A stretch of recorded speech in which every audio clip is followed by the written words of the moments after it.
Good morning friends. GK shorts 24 पर आप सभी का स्वागत है और आज मैं आपके लिए लेकर आई हूँ साइकोलॉजी सेक्शन के वन लाइनर क्वेश्चन जो कि प्रीवियस ईयर जुलाई 2022 का क्वेश्चन पेपर है और आज डिस्कस करेंगे हम साइकोलॉजी सेक्शन को। तो आज का जो हमारा पहला प्रश्न है वो है शिक्षार्थी अधिगम की प्रक्रियाएं व सीखने की परिस्थितियां मुख्य पहलू है। शिक्षा मनोविज्ञान।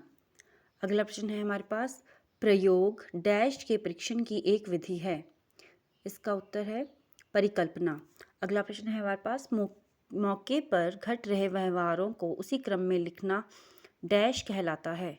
उसे कहा जाता है विवरणात्मक कथाएं, नरेटिव्स। अगला प्रश्न है हमारे पास विकास एक डैश प्रक्रिया है।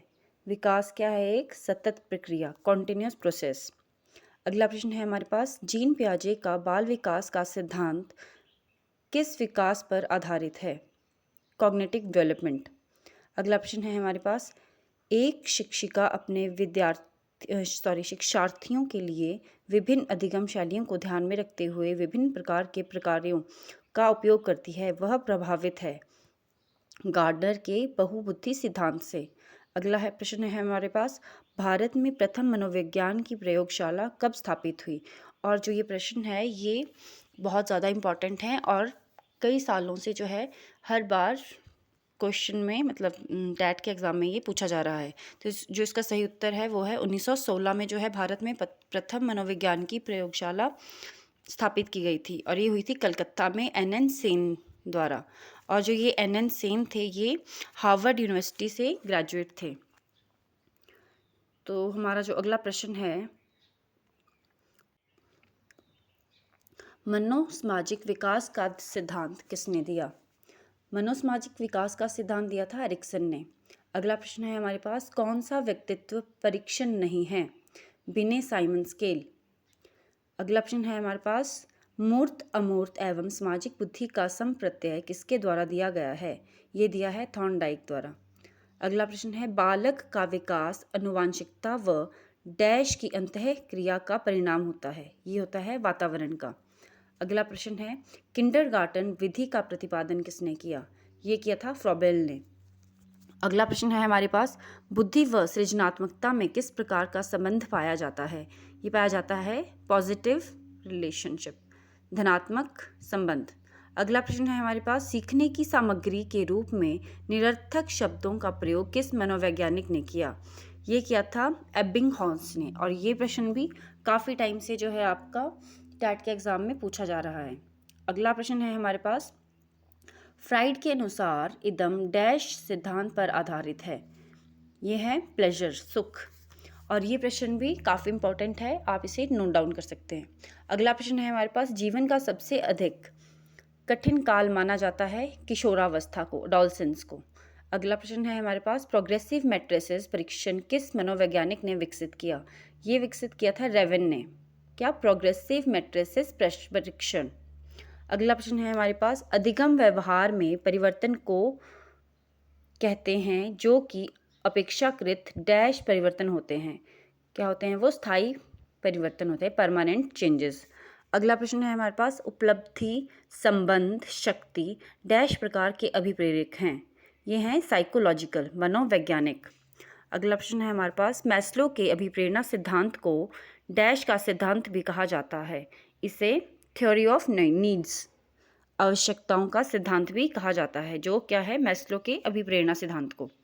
अगला प्रश्न है हमारे पास शिक्षा का अति महत्वपूर्ण उद्देश्य क्या है? शिक्षा का जो अति महत्वपूर्ण उद्देश्य है वो है किसी भी बच्चे का सर्वांगीण विकास।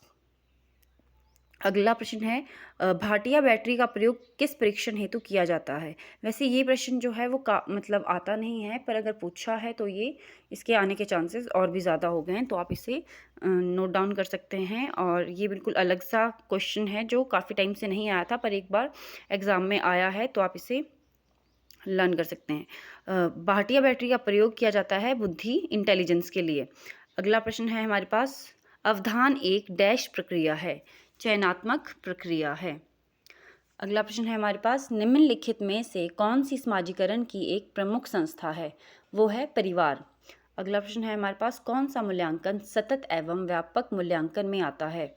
ऑप्शन में है हमारे पास केवल रचनात्मक आकलन, केवल योगात्मक आकलन, अगला है ना रचनात्मक आकलन ना योगात्मक आकलन, या फिर एक और दो, रचनात्मक भी और योगात्मक भी। तो जिसका सही उत्तर है वो है ऑप्शन 4, दोनों, रचनात्मक भी है और योगात्मक आकलन भी है।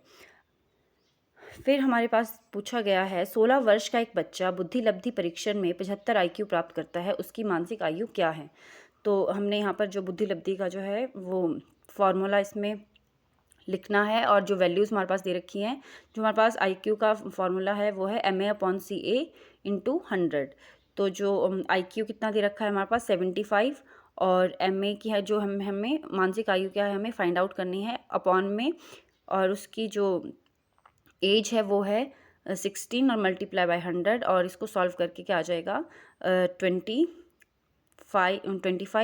और इसका आ जाएगा जो उसकी मेंटल एज है वो आ जाएगी, इसको पूरा कंप्लीट सॉल्व करके 12 ईयर। अगला प्रश्न है हमारे पास, बाल केंद्रित शिक्षा का समर्थन किस विचारक द्वारा किया गया है? ये किया है जॉन डेवी ने।